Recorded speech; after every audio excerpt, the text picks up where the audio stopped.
Another aircraft of some sort, airship, balloon, something was shot down today. Who owns it? What were the circumstances? Was the president directly involved in ordering this? And is wreckage being recovered? Well, okay, so I'm going to try. Remind me if I forget something. Okay. Yes, the president absolutely was involved in this decision. He ordered it at the recommendation of Pentagon leaders. He wanted it taken down, and they did that. They did it using fighter aircraft assigned to U.S. Northern Command. The Pentagon will have more to say about the details of this later on this afternoon. It's only just within the last hour. We're calling this an object because that's the best description we have right now. We do not know who owns it, whether it's state-owned or corporate-owned or privately owned. We just don't know. We don't know. As I said, state-owned. We don't know if it's state-owned. And we don't understand the full purpose. We don't have any information that would confirm a stated purpose for this object. We do expect to be able to recover the debris since it fell not only within our territorial space, but on what we believe is frozen water. So a recovery effort will be made, and we're hopeful that it'll be successful, and then we can learn a little bit more about it. Was its appearance like the Chinese aircraft? No, it was much smaller than the spy balloon that we took down last Saturday. The way it was described to me was roughly the size of a small car, as opposed to a payload that was like 2 or 3 buses size, right? So much smaller, and not of the same, no significant payload, if you will. And lastly, is it now the policy of the United States that if unidentified aircraft are over U.S. territory, that it is likely the president will choose to shoot it down? The president will always act in the best interest of our national security and in the safety and security of the American people. First of all, to add to information already provided earlier by the White House, at the direction of the President of the United States, fighter aircraft assigned to U.S. Northern Command successfully took down a high-altitude airborne object off the northern coast of Alaska at 1:45 p.m. Eastern Standard Time today, within U.S. sovereign airspace over U.S. territorial water.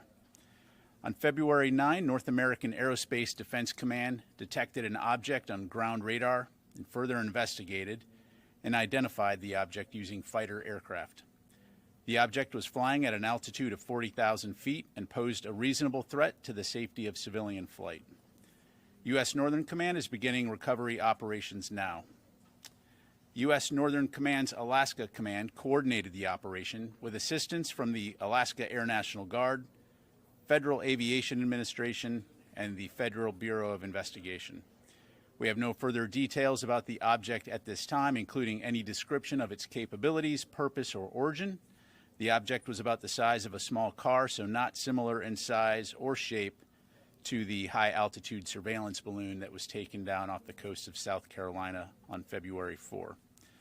Separately, U.S. Northern Command continues their recovery operations in support of the recent takedown of the Chinese high-altitude surveillance balloon.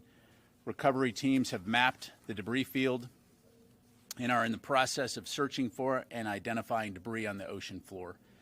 Debris that's been recovered so far is being loaded onto vessels, taken ashore, cataloged, and then moved onwards to labs for subsequent analysis.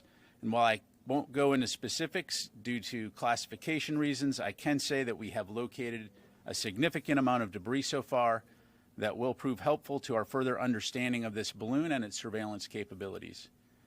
Of note, due to less than favorable sea states right now, teams will continue to conduct underwater survey and recovery as conditions permit. The department wants to thank our interagency partners from the U.S. Coast Guard, the FBI, and state and local authorities for their continuing assistance and partnership. You said that that the pilots were able to see it, that it wasn't the same shape or size as the balloon. Can you say definitively it was not a balloon? I don't, at this point, considering the fact that we're still assessing the object, I don't want to get into characterizing it. So just leave it at that. You mentioned you didn't know how fast it was traveling. Can you say if it was traveling faster or slower than the balloon? I don't have that information from me, so I don't want to make it up. Try a couple more. Did anyone try to, within the administration, contact their Chinese counterparts before the decision was made to shoot it down? In terms of when you say the administration, if you're referring to the White House, I'd have to refer you to them. The Department of Defense, to my knowledge, did not. Again, we don't know the point of origin of this object. And was there any effort to jam or somehow disable this object before, such that it would pose less of a threat? I don't want to get into specific tactics or techniques that we may or may not use when observing these types of things. Again, NORAD sent up aircraft to observe, to see what it was, and then the ultimate decision was made based on the reasonable threat to civilian air traffic to take it down. So thank you. Tony?